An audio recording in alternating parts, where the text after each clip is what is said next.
বন্ধুরা, আপনাদের সকলকে আমার ইউটিউব চ্যানেলে স্বাগত জানাই। আপনার কি ব্যাঙ্ক অ্যাকাউন্ট ফ্রিজ হয়েছে? ব্যাঙ্ক অ্যাকাউন্ট ফ্রিজ হলে কী করবেন সেই ব্যাপারেই আজকের এই ভিডিওতে সম্পূর্ণ বলা রয়েছে। কী পদ্ধতিতে আপনার ব্যাঙ্ক অ্যাকাউন্ট আনফ্রিজ হবে, কী করলে অ্যাকাউন্ট ডিফল্ট হবে, লিওন মার্ক রিমুভ হবে, সে ব্যাপারেই আলোচনা করব। পশ্চিমবঙ্গে না, সমগ্র ভারতবর্ষে কিন্তু এখন এটা একটা বড় একটা সমস্যা হয়ে দাঁড়িয়েছে। যদি আপনি ইউপিআই এর মাধ্যমে কোনো রকম লেনদেন করতেছেন তাহলে আপনার ব্যাঙ্ক অ্যাকাউন্ট ফ্রিজ হতে পারে। এখন কে অ্যাকাউন্টে টাকা পাঠাবে সে ব্যাপারে তো আপনার নলেজে নেই, কিন্তু কেউ ১০০ টাকা বা ৯০ টাকা, ১০৫ টাকা, ৫,০০০, ১০,০০০, ৫০,০০০ ক্রিপ্টোকারেন্সি P2P যে কোনো ধরনের আপনাকে পেমেন্ট পাঠালো, তো আপনার অ্যাকাউন্ট কিন্তু ফ্রিজ হতে পারে। আপনি যদি একটা ব্যবসায়ী হয়ে থাকেন সেক্ষেত্রেও ব্যাঙ্ক অ্যাকাউন্ট ফ্রিজ হবে। আপনার যদি কোনো ছোটো-মোটো গালামাল দোকান থাকে সেক্ষেত্রেও কিন্তু ব্যাঙ্ক অ্যাকাউন্ট ফ্রিজ হওয়ার সম্ভাবনা থাকে। তো চলো আজকে ভিডিওটিতে এগুলো দেখানো হবে আপনাকে কী করবেন। তো যদি এখনও পর্যন্ত সাবস্ক্রাইব করোনি তো সাবস্ক্রাইব করে রাখো। চলো শুরু করি। তো ব্যাঙ্ক অ্যাকাউন্ট ফ্রিজ দেখো, ব্যাঙ্ক অ্যাকাউন্ট ফ্রিজ হলে কিন্তু প্রথমত কী কারণে আপনার ব্যাঙ্ক অ্যাকাউন্ট ফ্রিজ হয়ে যায় সে ব্যাপারে আজকে প্রথমত দেখবো আমি। তো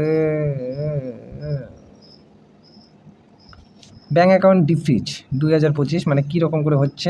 যদি আপনার ব্যাঙ্ক অ্যাকাউন্ট ফ্রিজ হয়ে যায় তবে আপনি ঘাবড়াবেন না। প্রথমত আপনাকে জানতে হবে ব্যাঙ্ক অ্যাকাউন্টটি কেন ফ্রিজ হয়েছে সেই ব্যাপারে জানতে হবে। সেই ব্যাপারে জানবেন কোথা থেকে? দেখো, ব্যাঙ্ক অ্যাকাউন্ট যে কারণে ফ্রিজ হয় সেই কারণগুলো প্রথমে দেখো।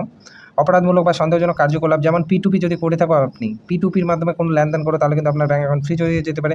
ক্রিপ্টোকারেন্সি, অনলাইন গেমিং, টেলিগ্রামে কিন্তু অনেকেই আছে যে আপনাকে ট্রেডিংয়ের কথা বলে আপনার কাছে টাকা হাতিয়ে নেবে, বা টেলিগ্রামে যদি আপনি কোনো টাস্ক করতে চান তাহলে কিন্তু আপনার অ্যাকাউন্ট ফ্রিজ হতে পারে। অনলাইন গেমিং নর্মালি খেলো তাহলে কোনো ভয়ের কোনো কারণ নেই, কিন্তু যদি পয়সা লাগাও, যে অনেক থার্ড পার্টি অ্যাপ আছে যেগুলোতে আপনি পয়সা যদি লাগান সেখানে দ্বিগুণ টাকা পাচ্ছেন, কিন্তু সেই টাকাতেও কিন্তু আপনার একটা মামলা হয়ে যেতে পারে, ছোটো-মোটো একটা মামলা হয়ে যেতে পারে। তো নেক্সট, সরকার দ্বারা বাকি পাওনা অথবা ঋণ, যদি দেখো গভর্নমেন্ট থেকে কোনো ঋণ নিচ্ছ সেটা সময় মতো পরিশোধ করতেছো না, তবেও কিন্তু ব্যাঙ্ক অ্যাকাউন্ট ফ্রিজ করে ব্যাঙ্ক অ্যাকাউন্ট ফ্রিজ করে দিতে পারে। আইনগত আদেশ দানেও হতে পারে।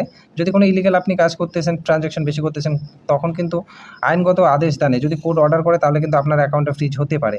যদি আপনি কেওয়াইসি না করান তার জন্য কিন্তু ব্যাঙ্ক অ্যাকাউন্ট ফ্রিজ হয়ে যেতে পারে। যদি কেওয়াইসি না করান তাহলে কিন্তু ব্যাঙ্ক থেকে আপনাকে বলে দেবে যে ডকুমেন্টগুলো আপডেট করুন, আপনার অ্যাকাউন্ট খুলে যাবে। তো এর কারণ হচ্ছে, যদি কেওয়াইসির জন্য হয়ে থাকে তাহলে আপনারা কিন্তু ব্যাঙ্কের আধার কার্ড, যে কোনো প্যান কার্ড ওগুলা জমা করবেন, একটা অ্যাপ্লিকেশন দেবেন, অ্যাকাউন্টের ডিফ্রিজ হয়ে যাবে। যদি কোর্ট থেকে অর্ডার থাকে তাহলে হবে না। যদি সরকারি ঋণ বা বাকি পাওনা থাকে তবে কিন্তু আপনি সেই ঋণটা পরিশোধ করে ব্যাঙ্ক অ্যাকাউন্টটা ডিফ্রিজ করতে পারো। অথবা অনেকেই আছে, এখন অনেকে কিন্তু মানে পশ্চিমবঙ্গের কথাই বলতেছে, অনেকে কিন্তু অ্যাকাউন্ট রেন্টে দিচ্ছে না, আপনাদের বলতেছে যে বলে আমি আপনাকে 10%, 5% টাকা দিচ্ছি, যা আসবে তো আমাকে আপনার অ্যাকাউন্টটা দিন, কিছুদিন পরে আমাকে টাকাগুলো তুলে দেবেন, আমি আপনাকে 10% বা 5% দিচ্ছি। সেক্ষেত্রে আপনি এই ভুলটি কখনোই করবেন না। কিন্তু যদি আপনি রেন্টে দিচ্ছেন তাহলে কিন্তু আপনার অ্যাকাউন্টে ইলিগাল যে অ্যামাউন্ট আছে সেটা আসতে পারে। আর ইলিগাল যদি অ্যামাউন্ট আসে তাহলে কিন্তু আপনার অ্যাকাউন্টটা ফ্রিজ হয়ে যাবে, তখন আপনাকে কিন্তু সেই ডিসপিউট অ্যামাউন্ট পে করতেই লাগবে। তো একটু সাবধান হয়ে যাবেন। তো এখন আপনাদের অনেকেরই প্রশ্ন থাকে যে সাইবার কমপ্লেন হলে কি পুলিশ অ্যারেস্ট করতে পারে? হ্যাঁ, করতে পারে, অপরাধের উপর নির্ভর করে। এখন দেখতে হবে যে আপনি যদি নর্মাল কোনো কাজ করেন বা আপনার ১০০-৫০০ টাকার উপর যদি কোনো কমপ্লেন থাকে, আপনি অনলাইন গেম খেলেননি, তাহলে কিন্তু পুলিশ আসে না, নোটিশ পাঠায় দিবে, হয়তো নোটিশ বা পাঠাবে। অনেকেরই আরেকটা কোয়েশ্চেন থাকে, মাস্ট কোয়েশ্চেন, আমাকে ফোন করে জিজ্ঞাসা করে ব্যাঙ্ক অ্যাকাউন্ট কি অটোমেটিক্যালি ডিফ্রিজ হয়ে যাবে? ভাই না, হবে না। অত সহজে আপনার অ্যাকাউন্ট ডিফ্রিজ হবে না, আপনাকে সেই সাইবারক্রাইম থেকে এনওসি একটা আনতেই লাগবে। তো আপনি কি করবেন? পরামর্শ কি দিতে পারি আমি সেক্ষেত্রে বলতেছি।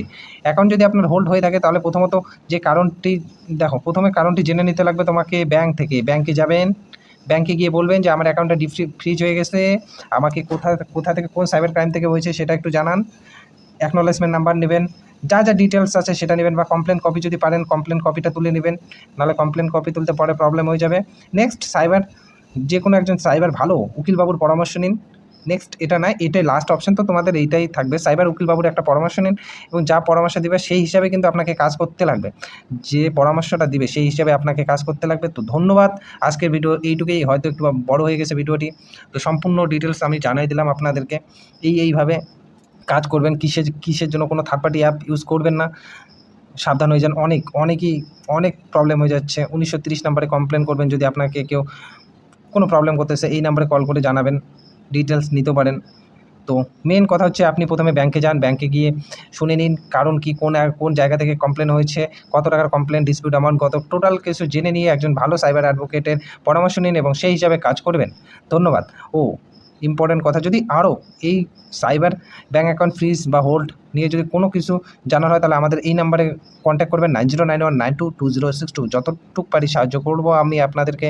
তো আজকের ভিডিওটা এইটুকুই। অবশ্যই ভালো লাগলে লাইক করে দেবেন এবং সাবস্ক্রাইব করে পাশে থাকুন। আরও এই রিলেটেড ভিডিও আপনাদের দেখাবো কী করে কী করতে লাগে। Thank you for watching this video. ভালো থাকবেন, সুস্থ থাকবেন এবং সতর্ক থাকবেন।